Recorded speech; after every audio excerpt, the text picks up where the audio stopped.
Hey guys, so today we're going to be taking a look at the Timbuk2 Vert Backpack. And if you watched the channel for a while, you know that I'm a big fan of Timbuk2's bags, and more recently I've been getting into electric skateboards. So we've done reviews for boards like the Spectrum Mini Plus and the Urban E Skateboard V2. So I've been on the lookout for bags that are good for combining with a skateboard. So I was really excited when Timbuk2 released this option with these straps on the front that are meant to hold something like a skateboard or a yoga mat. And then as I looked more into this bag, I was really impressed with all the different organizational options that it offered, and I just really liked the overall look. So I went ahead and ordered it, and I've been testing it out for about a month, and so far it's been a really great experience. The bag has been really comfortable to wear, it has a nice look, as I mentioned, plenty of organizational options, and a really solid build quality. There were a few things that I wish had been improved, but overall it's been a really great experience and I'm excited to share it with you guys. So let's just jump in and take a closer look at the Timbuk2 Vert Backpack. So starting out with the outside of the bag, I really like the overall aesthetic. It's a nice contrast to a lot of the more minimal and plain bags that we featured on the channel, and it's not quite a tactical look, but I really like what these straps add here to the front, and there's a nice distribution of pockets. The bag also looks really cool in this black coloring here. It's offered in a variety of different colors, but I think the black really adds a little bit of sleekness. As far as the materials, the bag is made out of a durable Cordura fabric. It almost has a little bit of a canvas type feel, but so far it's felt very durable, and it's also pretty lightweight compared to something like ballistic nylon that we've seen on a lot of other bags. As far as the zippers, the bag has nice YKK zippers all throughout with a good amount of weather resistance. As far as the capacity, the bag is a little bit larger than a lot of the other daily bags that we featured on the channel. As far as the size, I would place it at about 26 to 28 liters. So it has plenty of space for all the things that you'll need on your day-to-day. And it has a fairly slim silhouette. It sticks out a little more than a lot of the other bags that we've had, but this gives you a little bit more flexibility in what you want to carry with you throughout your day. I wish it was ever so slightly slimmer, but for the most part, I felt fine walking around the city with it or taking it into the office. And so continuing along the outside, I was happy to see that the bag has two external water bottle compartments. And in this one here, you see that I have the same water bottle that I've used in all my other daily bag videos. One thing about these pockets is that they are a little bit on the shorter side. So as you can see, my water bottle stuck out a good amount. They have a nice amount of elasticity, so you will be able to hold something a little bit thicker. But if it's something taller, I would be a little bit careful that it doesn't tip out while you're carrying it around in these pockets. Jumping into one of the more unique features of the bag are these two straps on the front, which is why I assume the bag is called the Vert Backpack, as these seem to be meant to be holding something like a skateboard or a yoga mat. And this was one of the things that attracted me to the bag, especially since I've been enjoying riding around on electric skateboards recently. It's nice to be able to have a bag that is specifically made to hold something like a skateboard. And for the most part, I thought the straps worked okay. This is something that I haven't really found a bag that has a quick and simple system for attaching your skateboard or your yoga mat. So the straps feel nice and sturdy, and they're pretty long, so you do have a lot of flexibility with what you can attach to it.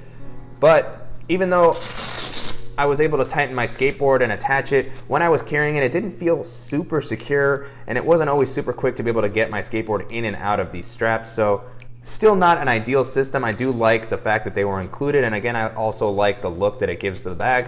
Another thing to note about these straps is that even though they're useful for holding those larger items, they do tend to get in the way of these pockets on the outside a little bit. So if you want to open these zippers, sometimes it can be a little annoying to reach around and really be able to grab that zipper pull, which we'll talk a little bit more when we get into all the organizational options that the bag has to offer.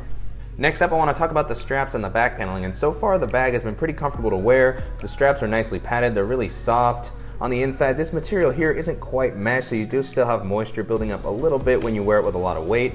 I like the slightly contoured shape that the straps have. It really fits my shoulders well, but one thing that I noticed is that the straps were a little bit thinner than I would like to see for a bag this size, especially when you're carrying something like the skateboard and a bunch of tech gear. It can get a little bit heavier, and so I wish that these straps had been just a little bit wider to manage that weight better. The company also includes an adjustable sternum strap to help distribute some of the weight. And then you also have the signature Timbuk2 bottle opener on one of the straps. This sits a little bit higher than I've seen in the past, so when I've been wearing the bag, the bottle opener is actually closer to my shoulder, and they've also adjusted the shape compared to the bottle openers that they used to include on their older bags. So nice to see them continue including this, but I do wish it was removable. Jumping into the back paneling, this has been really comfortable to wear. The padding has been very soft. I do wish the padding had been a little bit more elevated to create bigger air channels to help airflow keep moving more throughout the day. And this also doesn't have that meshy of a material, so the bag does tend to get a little bit moist, but for the most part, it's still been really comfortable to wear with a lot of weight.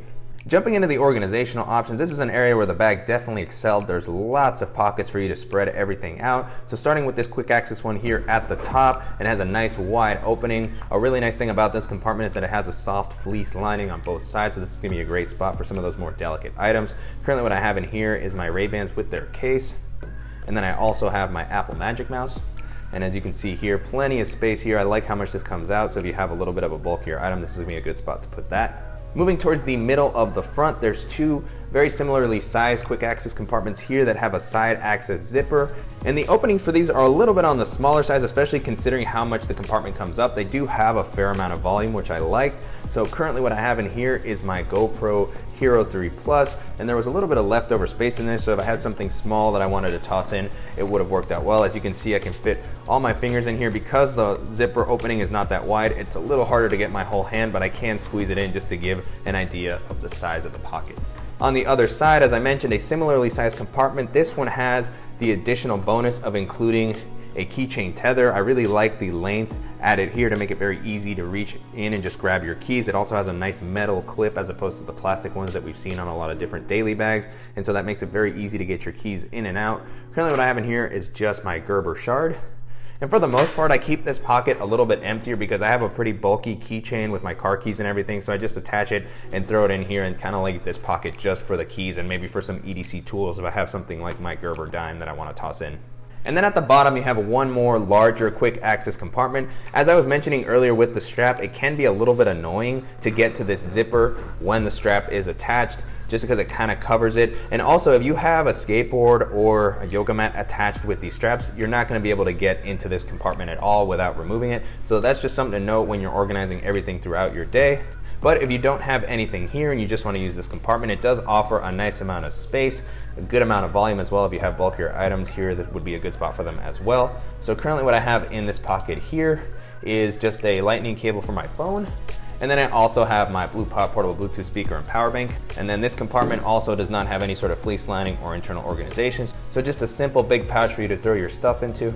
The next compartment we're going to take a look at is the main area. This is where I imagine you would store the majority of your bigger day-to-day items. And this has a nice wide opening. It doesn't open flat or anything like that. This is a top-loading bag, but here you can get a good look at everything that's on the inside. These Beats Studio headphones with the hard case is a little bit of a tight fit and it doesn't leave much room for anything else. So not super great for holding bulkier items, but a nice amount of space regardless. As you can see, I haven't filled it up completely. And so jumping into the items that I have here, the first thing are my Beats Studio wireless headphones. And then I have my GoRuck wire dock with all my dongles and cables.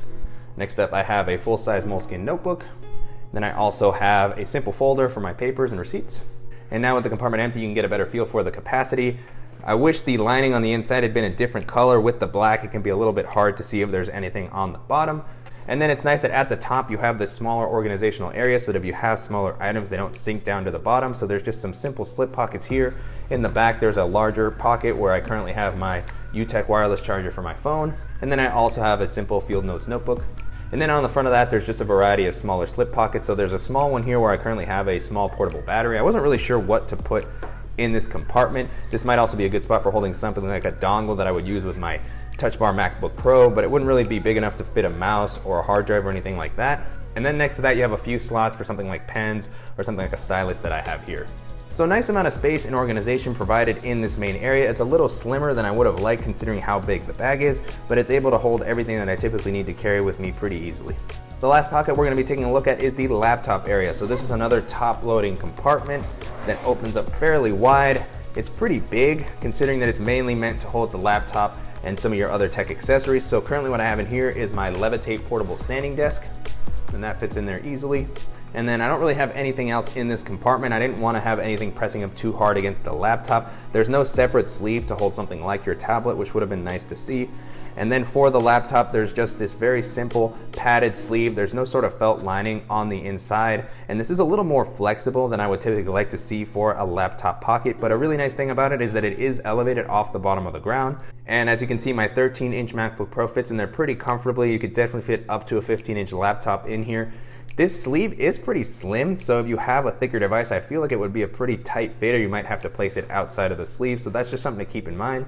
So pretty nice implementation for the laptop area overall, and again, just really glad to see that it's elevated off the ground. And in general, I was really impressed with the overall layout and options provided by the bag for keeping all your stuff organized. And if you're looking for just a very capable daily bag that's going to be able to hold a lot of stuff and be really comfortable throughout your day and also have the added ability to carry something like a skateboard, the Timbuk2 Vert Backpack is definitely going to be a good option for you to check out. And so to wrap up, it's been a really great experience testing out the Timbuk2 Vert Pack over the past month. The bag has a great look, some nice organizational options, it's been comfortable to wear, and I really like the unique ability to hold the larger items on the front with the straps for the skateboard or the yoga mat.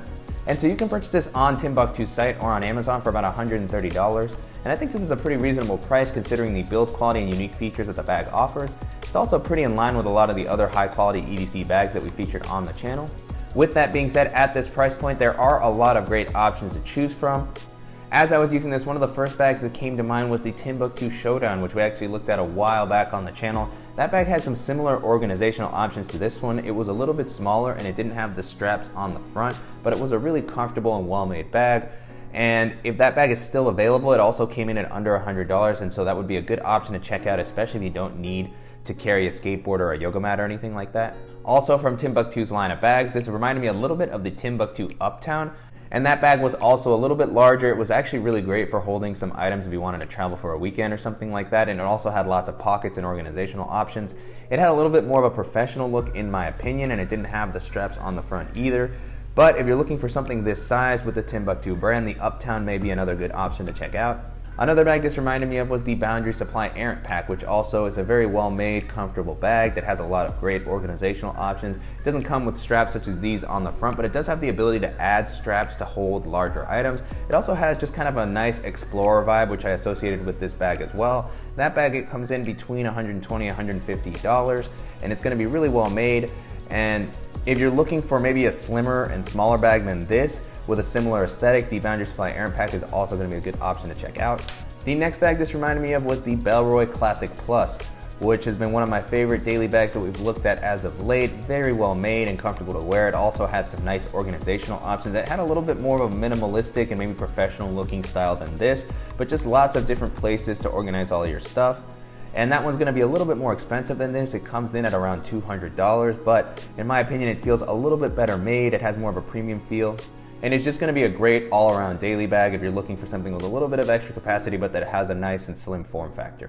The last bag I'll mention here is the Wandered Provoke, which doesn't necessarily have a similar aesthetic, but it is another very versatile and durable bag, and it also has the ability to add clips on the front that will allow you to hang something like a skateboard or a yoga mat. So if you're looking for something that has maybe a little bit more water resistance and you also like to carry a lot of camera gear, the Wandered Provoke is going to offer a lot of flexibility that this bag doesn't offer. It also has a roll top opening at the top, which is going to make it a little bit more flexible if you need to hold some additional items. And that bag's going to be a little bit more expensive than this as well. It comes in at closer to the $200 price point depending on the different accessories that you want to add to it. But it's just a really versatile and flexible bag that I've enjoyed using a lot. So that's another option. I definitely recommend you check that out. I'll include links in the description below to all the videos for the bags that I've mentioned. But with all that being said, the Timbuk2 Vert Backpack compares very well to those bags, and it's just a really solid all-around EDC option that's going to offer lots of organization, a solid build quality, and a nice amount of comfort. And so now that I'm getting more into carrying a skateboard around with me, I'd love to hear of other options that you guys have found that are good for holding larger items like a skateboard, that are very comfortable to wear and that are very easy to get the skateboard in and out of. The straps that this has, as I mentioned during the video, it's not always a quick system, so I'm wondering if there's better options out there. Please let me know any suggestions that you have in the comments below. And if you guys found this video useful, please go ahead and give us a like. And if you haven't already, please go ahead and subscribe so you don't miss any upcoming videos. And thank you guys so much.